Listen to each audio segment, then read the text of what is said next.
Et qu'on a pensé à vous autres cette semaine. On a pensé à nous, puis on a pensé à vous autres. Quand on a vu tomber cette espèce de merde blanche avec insistance. Puis non, on se tanne, tu sais. Et là, de notre fenêtre, givré, on se disait, coudonc, serais-tu bien en Floride? Et ça a l'air qu'on n'est pas les seuls à se dire ça. Pas pour un voyage, pour être propriétaire. Guylaine Fontaine, bonjour. Bonjour. Qui est Guylaine Fontaine, pour le bien de nos auditeurs?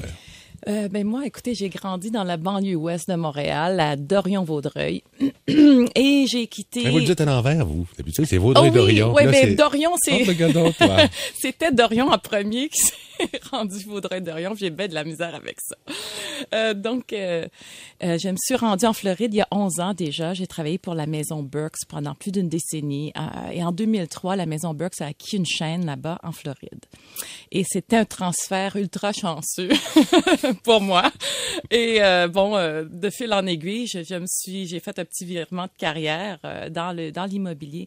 Mais moi, quand je suis arrivée en Floride... Ça prend du culot, hein? T'es arrivé dans un autre pays, puis te lancer dans l'immobilier sur un territoire qui est pas le tien, ça doit pas être facile. C'est ça. Ça a pris quelques années. Disons qu'en 2003, moi, quand je suis arrivée, le marché était en pleine effervescence. Là, je me disais, mon Dieu, qu'est-ce qui se passe ici? Et l'immobilier, personnellement, m'a toujours beaucoup intéressée. Donc, j'ai commencé à regarder ça. Puis en tant que touriste dans ma propre ville, je partais en voiture, puis j'allais voir les quartiers, je découvrais mon nouveau secteur. Et puis, je rentrais dans les open house, dans les maisons, les visites libres. Et j'étais assez fascinée de voir que souvent, un mois plus tard, j'allais dans la même visite libre qui avait été vendue, qui était maintenant à vendre par un nouveau vendeur. Il y avait des flips après flips, bon, j'exagère en un mois, mais en très courte période, on voyait les mêmes maisons revenir sur le marché avec un prix maintenant augmenté. Puis à peu près pas de modification entre les deux. Rien du tout. Peut-être quelque chose minime, peut-être un petit coup de peinture par-ci, par-là. Mais c'était assez incroyable ce qui se passait en Floride. Et là, moi, j'ai débuté ma carrière en immobilier en 2007, quand le marché était en déclin Une fille qui aime ça se compliquer la vie. Là. C'était le temps. Tiens, le marché immobilier, c'est foire. Lançons-nous là-dedans. Je pense que les gens, ça va être intéressant. Mais effectivement, ça a été une éducation très intéressante d'être dans ce marché-là qui a traité de beaucoup de reprises de banque et de... Un autre mot qu'on a entendu souvent, c'est short sale et tout ça. Pourquoi je tenais, Guylaine, à ce que vous disiez aux auditeurs qui vous êtes, puis quel est votre parcours, simplement pour qu'ils comprennent que ils peuvent avoir confiance en vous quand vient le temps d'avoir des bonnes infos sur la propriété en Floride. Parce qu'on est un bon paquet à se dire, si je m'achetais un petit condo là-bas, est-ce que c'est un geste intelligent, puis est-ce que ça peut nous mener à la catastrophe? Non. Je pense qu'il y a les gens de nature, il y a des choses qui sont dites au Québec qui fait croire aux gens que ça peut être un processus complexe, de faire attention, blablabla et tout ça. Mais dans toute transaction contractuelle où est-ce qu'il y a des gros dollars associés, c'est évident, que ça soit au Québec, que ça soit n'importe où, oui, il faut faire un bon devoir. Mais moi, je m'aperçois que mes clients, mon travail pour moi, c'est de donner toutes les réponses à mes clients et d'accompagner les gens. Les gens, avec l'accès à l'Internet maintenant, ils sont très bien renseignés. Mes clients, c'est tous des gens brillants. Je dis toujours, j'ai les meilleurs clients au monde. Et si on ne connaît pas la réponse, on le demande et puis je cherche si moi j'ai pas la réponse dans un certain domaine, des fois de l'homologation, des choses un petit peu plus compliquées qui sont pas, j'ai les professionnels pour répondre à tout ça. L'occasion est trop belle là, parce que vous nous parlez de votre clientèle. Et ça, c'est une surprise que nous avons eue en jasant un peu avec vous. Se rendre compte que la clientèle classique, c'est pas du tout celle que moi j'imagine, que mes proches imaginent. On pense à des têtes blanches, des gens qui ont cessé de travailler, qui ont des revenus, qui ont eu des bons revenus, qui ont de l'argent plein leur poche. Hey, c'est plus ça nécessairement. Les jeunes maintenant prennent beaucoup de place. Pas du tout, exactement. Vous avez dit que beaucoup de gens pensent à acheter une propriété en Floride. En fait, il y a un sondage qui a été publié qui dit qu'un Canadien sur 5 contemple acheter une propriété en Floride. Et de plus du Canada, la grosse partie, en majeure partie, ce sont des Québécois. Dans la trentaine, souvent aussi. Dans la trentaine. Et les gens, il y a un nouveau mouvement qui se développe, c'est plus des jeunes dans la trentaine qui arrivent et qui disent, moi, j'attendrai pas d'être retraité. Les prix sont bons maintenant et le marché locatif de notre partie est très, très bon en Floride. On a assez fait languir nos auditeurs. OK. Mettons qu'on veut aller chercher un condo en Floride. Oui. On vous contacte, vous, un autre agent d'immeuble, peu importe. qu'est-ce qu'on doit s'attendre à payer? Qu'est-ce qui est logique pour un marché comme la Floride, si on va aller chercher un condo classique? Là, combien on s'attend à payer?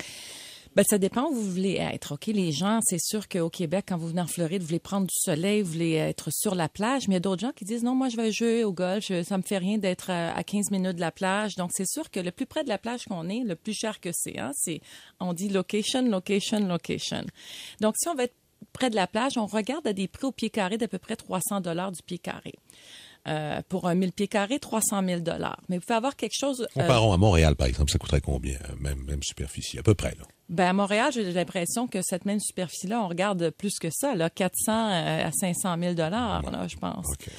Puis les frais communs, aussi souvent, les frais communs ne sont pas plus exagérés qu'à Montréal. Là. Ça coûte combien? D'abord, qu'est-ce qu'un frais commun? Un frais commun couvre... c'est évidemment que quand on habite en communauté, il faut couvrir la bâtisse. Là. On est tous dans le même édifice, ça prend des assurances. On est dans un courant d'ouragan en Floride, faut pas oublier ça. Donc, la majorité des frais communs vont envers l'assurance de l'édifice. De l'édifice, parfait. Et de la maintenance des green space à l'extérieur, pardon, les anglicismes. Les espaces verts, les ascenseurs, tous les espaces communs à l'intérieur. Plus il y a de services, plus ça coûte cher, évidemment. S'il y a un portier, etc., blablabla. Donc, on dit peut-être, on pourrait s'en sortir à 200 000 pour l'achat, 300 000 pour l'achat, 350 000 pour l'achat. Et pour les frais de condo, les frais là, afférents, c'est quoi à peu près? Minimum 250 $ pour un 2 chambres par mois. Et bon, là, sky's the limit, ça peut aller jusqu'à 1000, 2000 $ par mois. Mais en moyenne, je dirais qu'un 2 chambres peut coûter entre 500 et 600 $. Ça serait une bonne moyenne à retenir. OK. Est-ce que j'ai raison de déduire que quand je n'habite pas en Floride parce que je travaille à Montréal, on peut louer ça?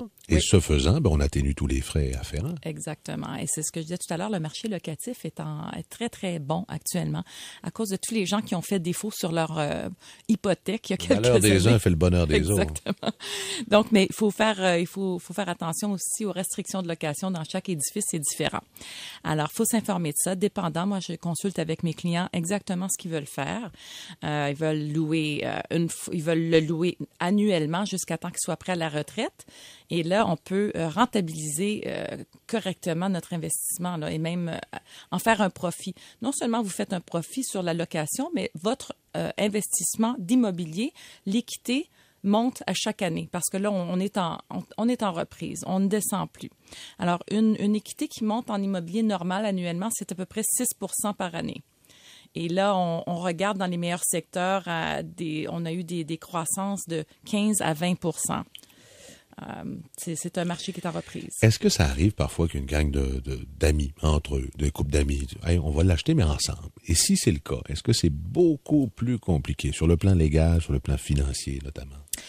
Ben, disons qu'il y aurait des façons de prendre le titre de la propriété si on est en groupe. On peut faire un trust familial si c'est une famille. On peut aussi prendre sous le nom d'une corporation et puis d'émettre des parts à chaque personne et de faire un contrat légal pour que c'est sûr que quand on achète avec des amis, c'est mieux d'avoir tout écrit pour éviter les malentendus. Et là, tout ça, ça m'écoeure. Cette paperasse-là, est-ce que c'est le genre de choses dont vous pouvez vous occuper? Ah, tout à fait. Moi, j'ai une équipe en arrière qui peut, et puis je peux vous guider là dans tout ça.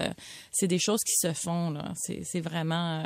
Puis je pense que au lieu de l'ancien time sharing là qu'on payait.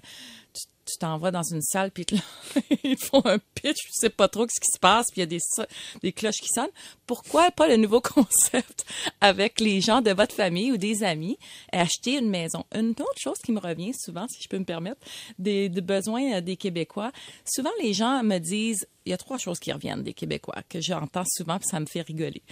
Nous, on veut pas une grosse tour, on veut un petit complexe intime et l'intimité, c'est très important.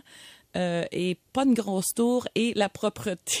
Tout le monde dit, mon Dieu. Moi, ça me dérange pas, un condo bien sale, me dérange. Je peux vivre avec ça. Mais c'est assez impressionnant. C'est un thème qui revient, puis c'est drôle parce que, bon, évidemment, on le nettoie, le condo, mais c'est quelque chose qui, les Québécois sont très propres. Ça me fait toujours rigoler parce que ça revient toujours.